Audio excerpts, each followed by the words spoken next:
mundo donde el Producto Interno Bruto de un país se mide mayoritariamente por cuánto fue capaz de construir edificaciones en un año, la arquitectura se vuelve protagonista, o agrava un problema o la resuelve eficazmente. ¿Qué pasa cuando la arquitectura obedece no a sus principios, sino a los de un mercado inmobiliario cada vez más voraz? Y peor aún, ¿qué pasa cuando obedece a los principios de la producción en masa, inventada por un fabricante de autos? La respuesta a estas preguntas, si bien es más compleja y profunda, es también sencilla. La arquitectura, al doblegarse de esa manera, está tirando al traste la habitabilidad de la vivienda. Ahora, quizás las familias mejor acomodadas de un país no sientan en carne propia este problema, pero ¿qué pasa con los que menos tienen? ¿Qué pasa con el 45.5% de la población que se encuentra en situación de pobreza laboral? Esto lo resolveremos en dos instancias: medidas por la vivienda social, que se ha tratado de compaginar con los intereses del Estado para que pueda resolver un problema que excede a la forma de realidad del habitar. Y en segunda instancia, la vivienda informal, que se ha incrementado en suelos de América Latina, que contribuye a reforzar factores relacionados a la ocupación informal en el suelo urbano. Antes de comenzar con la vivienda social, es indispensable escuchar el concepto de vivienda que escribió Gastón Bachelard en su libro La poética del espacio. Espacio para la función de habitar, primer universo y mundo del ser humano. Espacio vital en que se experimenta lo real y lo virtual. Rincones con olores e intimidad. Concha que protege, arropa y da continuidad. Sin ella el hombre sería un ser disperso. La casa vivida no es una caja inerte. El espacio habitado trasciende el espacio geométrico y material. Después de entender estas definiciones, es imposible creer que un conjunto de cajas inertes e iguales entre sí, que nacen en las periferias de las ciudades, puedan autoproclamarse vivienda digna. Más todavía si se trata de una vivienda social, la cual, por definición, es el inmueble o el conjunto de inmuebles que son entregados o facilitados por el Estado a las personas que no pueden acceder a una vivienda digna por las prácticas tradicionales del mercado inmobiliario. La vivienda social nace para hacer frente al creciente déficit de vivienda que hace que los más necesitados no tengan la oportunidad de contar con un hogar digno. Por esto, arquitectos en colaboración con urbanistas, economistas y políticos se unen para dar solución a este problema que ha sido resuelto superficialmente, mas no se ha logrado erradicar el problema de raíz. El desarrollo inmobiliario desmedido y la expulsión de los que menos tienen a las periferias donde, al menos en México, no se cuenta con los servicios básicos tales como alumbrado público, agua o electricidad.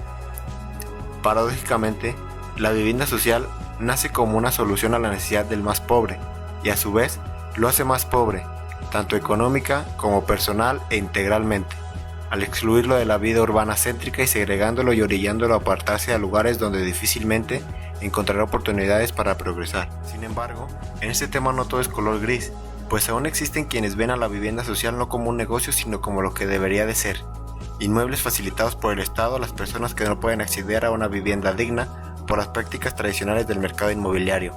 Fernanda Canales, en la publicación promovida por Infonavit, Apuntes sobre vivienda social, menciona que la dignidad de una vivienda radica en los siguientes aspectos: su flexibilidad, su eficiencia y su conexión con la ciudad. Sentencia después, hablamos sobre todo del espacio que existe entre lo que es de uno y lo que es de todos. Le Corbusier alguna vez dijo: un sueño multiplicado por 2 millones deviene una pesadilla, y bajo esa misma convicción, Fernanda Canales, en su proyecto Casa Productiva, es siempre consciente de los conceptos de flexibilidad, eficiencia, usos mixtos, conectividad y colectividad. Generó una propuesta que, por su simplicidad constructiva, facilita la instalación de diferentes acabados que por su propiedad maleable debido a que está conformada por módulos, pueden sustraerse o añadirse con el paso de los años, permitiendo así diferentes acomodos para hacer frente a las condiciones climáticas de cada lugar, con nuevos programas con el pasar del tiempo. Esto, además de las ya explicadas ventajas, ayuda a promover que cada vivienda sea diferente a la del vecino, generando un sentido de pertenencia más arraigado. El proyecto Casa Productiva básicamente es un módulo rectangular de 7.5 por 3.5 metros, el cual se abre hacia los 4 costados de la vivienda. Su versatilidad le permite replicarse con programas variables, dando como resultado una vivienda digna e integral. Otro exponente de la arquitectura y la planificación urbana en México, Tatiana Bilbao, las condiciones de la vivienda social en México evidencian la ruptura que existe entre las estructuras lógicas, sociales y políticas que concilian el centro de las ciudades y los complejos que se han desarrollado en las periferias. Ahora bien, entendiendo que la vivienda social es un problema o una oportunidad que envuelva todas estas estructuras, es que podemos hacer frente al desordenado crecimiento de nuestras ciudades concluyendo en la segregación de los que menos tienen, objetivo opuesto al que debería pretender la vivienda social. En el México actual, un país con más de 35.600.000 viviendas, de las cuales se estima, según el INEGI, 4.9 millones están abandonadas, existen 9 millones de familias que no cuentan con una vivienda adecuada a sus necesidades. Contra tales contradicciones que resultan simplemente alarmantes, hace falta que profesionistas, estudiantes, ciudadanos, urbanistas, arquitectos y políticos propongan multidisciplinariamente soluciones que permitan replantear la configuración y la ubicación de los complejos de vivienda social que se construyen actualmente. Mundialmente, estas observaciones ya han sido identificadas e incluso enfrentadas por arquitectos como Alejandro Aravena, académico chileno ganador del premio Pritzker en el año 2016, gracias a sus aportes tanto teóricos como prácticos y formales al desarrollo y al progreso de la vivienda en el mundo. Podemos entender mejor su postura en torno a la arquitectura si escuchamos cómo define su despacho arquitectónico. No pensamos en nosotros mismos como artistas. A los arquitectos les gusta construir algo que son únicos, pero si hay algo que es único que no se puede repetir, no sirve a muchas personas en distintos lugares y en ese sentido, su valor es cercano a cero. Siendo probablemente el premio Pritzker más comprometido socialmente, hoy es un referente en todo el mundo por sus aportes a mejorar la vida de las personas, tras evaluar tanto sus necesidades sociales como sus deseos humanos. Uno de sus principales ideales de su firma, aplicada por primera vez en el proyecto de vivienda social Quinta Monroy, es la vivienda progresiva, el cual solamente debe obedecer a 3 principios básicos. 1. Acompañamiento de crédito para la adquisición de materiales. 2. Seguimiento técnico y profesional para garantizar la calidad y la seguridad de la vivienda. 3. Construcción en predios de fácil acceso mediante transporte público con el fin de permitir a sus habitantes los servicios que ofrece la ciudad y el mercado de trabajo. Pasemos ahora a revisar el proyecto Quinta Monroy. La situación era la siguiente. 100 familias durante los últimos 30 años había habitado ilegalmente un terreno de media hectárea en el centro de Iquique, una ciudad en el desierto chileno. Como respuesta, el gobierno chileno, al no querer erradicar a las familias a la periferia y a pesar del elevado costo del predio, pidió a Alejandro Aravena y su despacho radicar a las personas dentro del terreno. Además, el despacho debía de trabajar dentro del marco de un programa específico del Ministerio de Vivienda, llamado Vivienda Social Dinámica Sin Deuda, el cual, como lo dice su nombre, está orientado a dotar de vivienda a aquellas personas, las más pobres de la sociedad, que no tienen capacidad de endeudamiento. El subsidio consiste en $7,500 por familia, con el que se debe de financiar la compra del terreno, los trabajos de urbanización y la arquitectura. Por tanto, la arquitectura informal es aquella hecha por sus propios usuarios, la que no ha sido planeada ni diseñada por especialistas en construcción, al mismo tiempo que ocurren fuera de los marcos legales planificados y regulados de urbanización y que suelen estar caracterizadas por ocupación indiscriminada del uso del suelo, la falta de aprobación oficial y de títulos de propiedad. Las edificaciones informales, consolidadas, se construyen en estrecha relación con los sujetos a los que pertenece. Dentro de este tipo de arquitectura, tanto edificaciones como usuarios están en permanente cambio y tienen la misma naturaleza, la necesidad de hibridación que no proviene de un discurso teórico universal, sino de una interdependencia inevitable entre casa y familia, local comercial y usuarios. Centrándonos en los proyectos informales de casa-habitación, podemos encontrar que estas edificaciones son consideradas como el hábitat de una o varias familias. Dentro de esta rama de la arquitectura informal, también son comunes las ampliaciones, remodelaciones, reestructuraciones y reutilización de espacios. La ampliación de la casa se convierte entonces en una cuestión de elección y dentro de esta disponibilidad descansa la personalidad de la vivienda. Otro factor de importancia dentro de la arquitectura informal, aunque quizá de poca relevancia dentro de otro tipo de arquitectura, son los medios de transporte utilizados por la familia. Dentro de la arquitectura informal, es de relevancia la dedicación de espacios para la construcción de contenedores o espacios específicos que tengan como objetivo el resguardo de su medio de transporte, el cual puede ser desde un automóvil hasta una bicicleta. Este tipo de espacios, por lo general, suelen ser de difícil modificación, cuya complejidad constructiva puede llegar a requerir la participación de un arquitecto o experto en construcción para su correcta transformación. Sin embargo, las construcciones informales suelen incitar al reciclaje constructivo torpe y que muchas veces supone el riesgo de la seguridad e integridad de los usuarios. Aunque existen cientos de ejemplos que demuestran claramente la presencia del conocimiento tradicional, la arquitectura informal es tal vez la muestra más clara de algunas de estas tradiciones que aún se mantienen vivas. Este registro queda grabado en los métodos de construcción, en la forma arquitectónica y en la relación después con el entorno natural. Este tipo de arquitectura muestra la manera de pensar de las personas que la construyen, su entendimiento de las características climáticas del lugar, la topografía y hasta la manera en la que interactuamos y socializamos. En otras palabras, es un registro material y cultural que cuenta la historia de la evolución y la diversidad cultural que ha existido. La informalidad ha jugado por muchos siglos un papel dominante en la construcción del espacio urbano en México.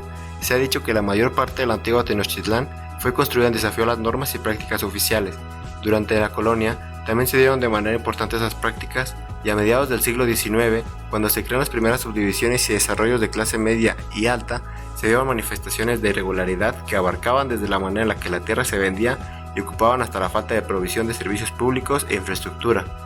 La informalidad urbana dominante del siglo XX no se dio espontáneamente, como se suele creer, sino continuó los mismos patrones de prácticas y mecanismos existentes por mucho tiempo. En México existen alrededor de 50 pueblos indígenas. Cada uno de estos pueblos ha producido y perfeccionado un tipo de arquitectura informal por cientos de años. Este tipo de arquitectura se encuentra distribuida en prácticamente todo el territorio mexicano. A cualquier pueblo al que vayamos, si miramos con detenimiento, encontraremos alguna ruina, ejemplo de arquitectura informal, que se ha mantenido en pie por más de 100 años. Podemos encontrar ejemplos de esto en la arquitectura biodegradable de los Quicapués, las chinampas de Tenochtitlán o la elegante casa maya con su adaptación al sitio y el confort térmico de su interior sin medios mecánicos. La arquitectura informal en el país es un hecho que se encuentra presente de forma cotidiana y aunque supone un descontrol dentro del crecimiento demográfico, también supone la realidad urbana. Debido a la importancia de este hecho y al gran porcentaje que representa la autoconstrucción dentro de la arquitectura informal, el gobierno, arquitectos, ingenieros y empresas del rubro se han dedicado a realizar manuales de autoconstrucción como una forma preventiva y de brindar mayor seguridad a la población. Se trata además de instrumentos que, al facilitar que comunidades organizadas moldeen su entorno físico, relacionan estrategias de diseño y construcción con esquemas de participación. Existe una variedad de manuales que abarca manuales publicados por instituciones del Estado y concebidos como complemento de políticas públicas, manuales publicados por empresas cementeras y manuales enfocados en técnicas constructivas sustentables, preparados en años recientes por despachos y organizaciones ciudadanas. A esto, el arquitecto Luis Benito Castro Juárez, coordinador de costos de urbanización y proyectos en la Dirección General de Obra Pública de León, nos comenta. La arquitectura de pobreza económica tiene que ser muy, muy bien pensada. ¿Qué solución le encuentras a este tipo de arquitectura? Es la vivienda autoconstruida. Es un buen remedio para la arquitectura de ese tipo. Y es lo que hace la gente. Y eso está padre porque la gente como que va haciendo sus espacios a su medida. Y entonces, pues ya no hay de otra. O sea, ya, aparte que le da variedad a las cosas, se da como a su medida. No solamente tiene que ser la vivienda de interés social. La vivienda de interés social requiere un crédito. Y hay viviendas que requieren más pobres, que requieren que promovamos la autoconstrucción. La arquitectura informal generalmente es asociada con problemáticas de pobreza. Preocupados por esta situación, han surgido organizaciones que, apoyadas por empresas, voluntarios e instituciones, buscan ayudar a personas en pobreza con necesidad de vivienda. El ejemplo de esto es Techo, que busca superar la situación de pobreza que viven millones de personas en asentamientos, a través de la acción conjunta de sus habitantes y jóvenes voluntarios en América Latina. El trabajo de Techo se basa en generar un vínculo entre el voluntariado y la comunidad de un asentamiento, quienes trabajan en conjunto para generar soluciones concretas que permitan mejorar las condiciones de vida de la comunidad. Asimismo, los habitantes son actores transformadores de su territorio. Esta organización ofrece la posibilidad de brindar salones comunitarios, calles pavimentadas, talleres de oficios, viviendas de emergencia, así como todos los proyectos y programas que hayan sido propuestos para mejorar el desarrollo de la comunidad. La arquitectura, sin duda, ha sido a lo largo de la historia de la humanidad un elemento básico, ya que no solo da lugar a espacios que logran generar una serie de experiencias, además proporciona identidad y personalidad a un determinado grupo de personas. La cultura, las tradiciones y los sistemas constructivos han influido de manera directa en la arquitectura, generando espacios que dotan de experiencias y sentido de comunidad. Sin embargo, las comunidades se encuentran llenas de diversidad, necesidades y costumbres propias, lo que ocasiona arquitectura informal, generando un cierto descontrol dentro de la urbanización, pero al mismo tiempo dota a las ciudades de riqueza cultural y aunado a esto cumple con el objetivo de la arquitectura, generar espacios, experiencias y satisfacer las necesidades del usuario. Durante los últimos años, la realización de la arquitectura ha significado el uso de fuertes cantidades de recursos, tanto económicos como naturales, y debido a esto la necesidad de vivienda que tiene la población mexicana es cada vez mayor, por lo que la vivienda social y arquitectura informal se ha convertido en temas de interés, ya que ayudan a solucionar esta problemática y además ayudan a dotar las comunidades de identidad y pertenencia. Por lo tanto, es de gran importancia que proyectos que apoyan a la vivienda social y la arquitectura informal sigan siendo cada vez más una búsqueda que dote de educación básica arquitectónica y de construcción a las personas que lo requieran. Así crearemos comunidades llenas de riqueza social y cultural, además de que aquel descontrol que genera esta problemática se volverá una forma de controlar y mejorar la urbanización. Muchas gracias.